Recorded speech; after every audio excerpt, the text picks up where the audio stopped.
E aí, querido amigo, querida amiga, começamos mais um dia. Vamos juntos novamente estudar a Palavra de Deus, tentar compreender aquilo que Deus quer que nós compreendamos hoje. É importante nós compreendermos essas verdades, porque ao longo desse dia nós teremos oportunidade de testemunhar delas para as pessoas que estão ao nosso redor. Obrigado aí por sua companhia e por sua interação aqui conosco, quando você compartilha. Muito obrigado, viu? Você tem abençoado a vida de pessoas, as vidas das pessoas. Te agradeço de coração. E se você ainda não é inscrito no nosso canal, se junte a nós. Se inscreva lá no Lição Fácil no YouTube e ative as notificações para que você saiba em primeira mão de alguma novidade do canal. O principal mandamento. Deixa eu dizer uma coisa para você. Um doutor na lei, naquela época, na época de Jesus, era alguém que dedicava a sua vida para estudar a lei e a melhor maneira de aplicá-la para a vida prática. Ele estudava de maneira muito profunda para que ele pudesse ser um bom professor. A lição de hoje vai falar exatamente da atitude de um doutor da lei que se aproxima de Jesus com a finalidade de prová-lo e lhe faz uma pergunta interessante. E nós iremos ver a resposta de Jesus a essa questão. E a resposta de Jesus perfaz para nós o padrão de comportamento e pensamento em relação à resposta que ele deu, tá bom? Mas antes, deixa eu dizer uma coisa para você. Algumas pessoas têm esse costume, né, de fazer aí uma separação entre o Novo e o Velho Testamento. Eu falei ontem volto a falar e repetir hoje. Essa designação Velho Testamento, Novo Testamento, é uma designação a posteriori, foi colocada com fins didáticos, para ilustrar aí os eventos cronológicos da história bíblica. Mas eles não podem ser separados, porque o Velho Testamento é o pano de fundo do Novo Testamento, é a base sem a qual nós não vamos compreender o que está escrito no Novo Testamento. Por exemplo, quando os israelitas no Antigo Testamento matavam cordeiros sem mancha, sem mácula e perfeitos, derramando o seu sangue, aquele evento apontava para um evento muito mais importante, que era justamente o derramamento do sangue de Cristo, que é o verdadeiro Cordeiro de Deus que tira o pecado do mundo. Esse sangue, esse sim, é o sangue puro, o sangue imaculado, com o qual nós somos comprados para o próprio Deus. Então, os eventos do Antigo Testamento apontam para o Novo Testamento. Então nós vamos compreender a vida, a morte, a ressurreição de Cristo, o seu ministério sacerdotal, se nós compreendermos as profecias relacionadas com essas verdades do Antigo Testamento. É um erro fazer essa separação. Deu para entender isso? Aí, baseado nisso, um doutor da lei aproxima-se de Jesus e lhe faz uma pergunta que está lá em Marcos capítulo 12, versículo 28 em diante, que diz assim, ó: Chegando um dos escribas, tendo ouvido a discussão entre eles, vendo como Jesus lhe houvera respondido bem, perguntou-lhe: Qual é o principal de todos os mandamentos? Respondeu Jesus: O principal é: Ouve, ó Israel, o Senhor nosso Deus é o único Senhor. Amarás, pois, o Senhor teu Deus de todo o teu coração, de toda a tua alma, de todo o teu entendimento e de toda a tua força.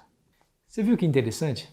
Diante da pergunta capciosa de um doutor da lei, de um escriba, como está dizendo aqui, o Senhor Jesus usa a autoridade do Velho Testamento para responder. Ele vai direto lá para Deuteronômio 6 e aponta para a verdade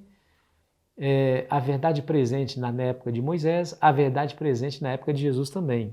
Qual que é a verdade? O Senhor, nosso Deus, é o único Senhor. E por conta dessa revelação, nós devemos amá-lo de todo o coração, entendimento e alma e força. Essa que é a grande realidade. Bom, por que eu digo verdade presente? Verdade presente é aquela que não muda com o tempo, com a cultura, nem com a geografia. Ela sempre vai existir e ela sempre vai servir de base para as nossas ações. Então foi verdade no tempo de Moisés, ou seja, Deus é o único Senhor e por isso nós devemos amá-lo de todo o coração, de toda a alma e todo entendimento. E foi a mesma verdade inalterada no tempo de Jesus. é a mesma verdade no tempo de hoje. Quando chegar o final dos tempos, todos teremos que decidir de que lado nós estaremos, com base no que sentimos por Deus, se nós o amamos ou não o amamos. Quando você vai lá em Apocalipse capítulo 14, versículo 16 em diante, você vai perceber exatamente que essa vai ser a pedra de toque. Temei a Deus e dai-lhe glória, e adorai aquele que fez os céus, a terra, o mar e as fontes das águas. Ou seja, no capítulo 14, versículo 12, lá vai nos dizer que aqui está a paciência dos santos, os que guardam os mandamentos de Deus e têm o testemunho de Jesus. Então, você percebe que a obediência, o amor a Deus e a obediência serão elementos decisivos na hora do capítulo final da história da humanidade. Querido amigo, querida amiga, a mesma verdade que liberta é a mesma verdade que nos julga. Da mesma forma como o mesmo sol que derrete a cera é o mesmo sol que endurece a cera. Aquela verdade que nos liberta, que não é obedecida, que é rejeitada por cada um de nós, ela servirá para nos julgar, para demonstrar exatamente que não verdadeiros são os nossos atos, as nossas motivações, baseado exatamente naquilo que foi revelado. Aquilo, claro, eu não estou dizendo aqui de pessoas que não conheçam a revelação, estou dizendo de pessoas que conheceram a revelação e não a obedeceram. Essa revelação servirá de base no julgamento. E a base é: amamos a Deus ou não? Bom, se você tentar obedecer a Deus sem amá-lo, você vai se tornar um legalista. Eu quero dizer para você que você vai se tornar até um instrumento do diabo dentro da igreja para ficar condenando as pessoas. Mas se você amar a Deus verdadeiramente, você vai obedecê-lo de maneira natural. Assim como uma laranjeira produz laranja de maneira natural, não para provar que é laranjeira, o cristão que ama a Deus produz os frutos naturais desse relacionamento. Lembre-se das palavras de Cristo: eu sou a videira, vós sois os ramos. Aquele que está ligado em mim, esse dá muito fruto. Tá vendo? O galho não produz fruto por si mesmo, ele só produz se estiver ligado ao tronco, sorvendo ali a seiva, que é a força ativa que lhe faz produzir os frutos. Aquele que não produz frutos, isso é sinal de que não está ligado à videira. Então, querido amigo, querida amiga, a pedra de toque no último momento da história da humanidade é se amamos a Deus ou não amamos. Porque quem ama verdadeiramente vai demonstrar na sua vida a obediência ao Senhor e aos seus mandamentos. Como é que está aí a sua entrega? Como é que está a demonstração das suas afeições em relação a Deus? Você tem demonstrado através da obediência? Eu espero que sim. A palavra de Deus nos faz inclinar nessa direção. E o Senhor espera que nós andemos nesse caminho revelado, clarificado pela palavra de Deus para nós.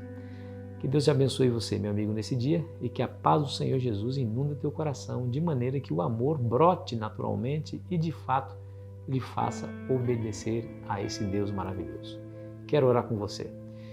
Senhor Deus e Pai, que estás nos céus, te agradecemos mais uma vez por sua revelação, por sua palavra que nos dá a certeza do que devemos fazer.